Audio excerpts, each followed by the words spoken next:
Hello ladies and gentlemen, welcome back to my channel. As always, I would like to take this moment to thank those who took their time right now to watch this video and those who've already subscribed. If you didn't subscribe to Talk FC, please hit that subscribe button so next time when I post, you'll be able to watch. So ladies and gentlemen, yet again we were faced with another disappointing performance from the players, but I was happy with some other factors that happened through that game. Without wasting much of your time guys, let's get straight onto it.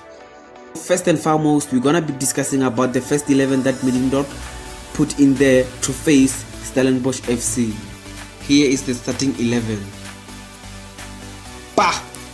So ladies and gentlemen, our first 11 was like this. Number 1 we had Agbe, and centre back we had Cardozo and Ngezan. So our full backs was Sassman and Frosler. So, and in the middle of the park we had Njangase, Katsande, Parker and Ntiante. So in the front line we had Castro and Billiard. Don't be surprised when I listed my first 11 like that. It is because Kaizer Chiefs on paper they played 3-5-2, whereas on the pitch they were playing 4-4-2. Without wasting much of your time, let's analyze how these guys played. So ladies and gentlemen, first and foremost, we're gonna be looking at how these guys defended on this game. At the defense, yet again we lacked a leader in that defense. There's no leadership in that. We saw Miss Khune because Akpe doesn't marshal that defense. He just let those guys do as they please. So this guy, honestly, he helped Kaizer Chiefs a lot in the previous game before the COVID-19. So now he's underperforming and he's the worst conceding goalkeeper right now, because in 4 games he conceded 7 goals. If you don't remember that first game after quarantine with Midfield, they scored him 1 goal and we drew 1-1 in that game. And the Polokwane City game we won by 3-2. He conceded 2 goals, and against Bloemfontein Celtic we conceded 3 goals again. And yet yesterday we conceded 1 goal with Stellenbosch FC. But still our management doesn't see any wrongdoing with that. They still consider him as our first goalkeeper. I mean this, ladies and gentlemen.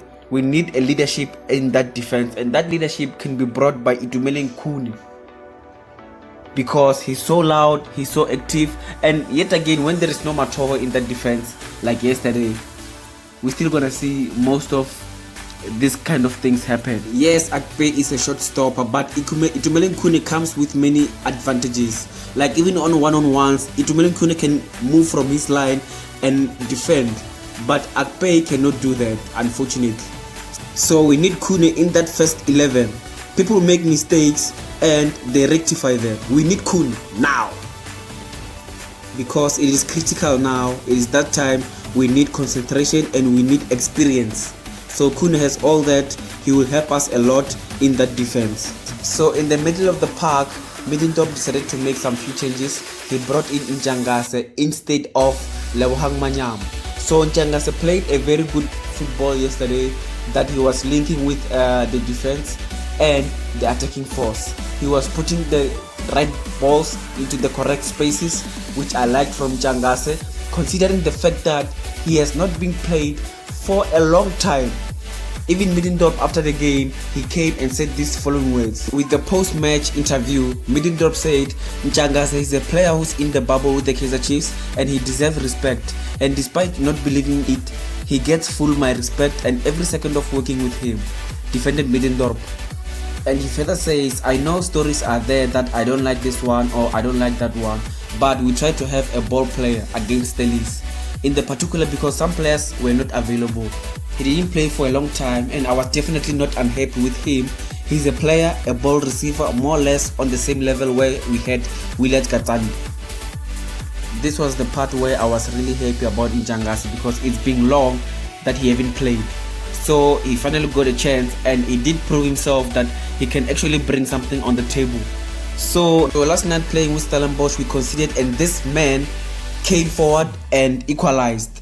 I really liked how he played yesterday. He showed a lot of character. He showed a lot of hunger to score. So he eventually got that goal and eventually we did draw, or else a loss, straight loss.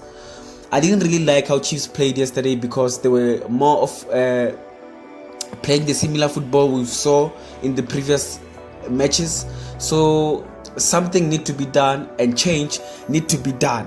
And so since the next game there won't be any Castro because of hamstring, and Nukovic the suspended yellow, so it's gonna be difficult for Midfield to play the aeroplane football. He has to come with another strategy to beat Mamelodi Sundowns, because the next game Chiefs is playing Mamelodi Sundowns.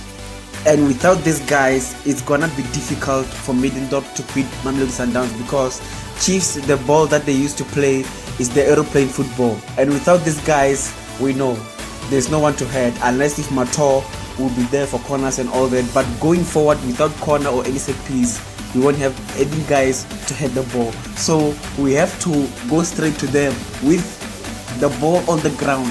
So I'm really interested to see how it's gonna go up in that game. So I think you're all ready to see that game without these guys, and it's gonna be difficult for Chiefs. Truth needs to be told, without these guys. And Pizzo, where he is very happy. So ladies and gentlemen, if you like my video, give it a thumbs up. If you didn't subscribe to Talk FC, please subscribe so that next time when I post you will be able to watch. Bye guys.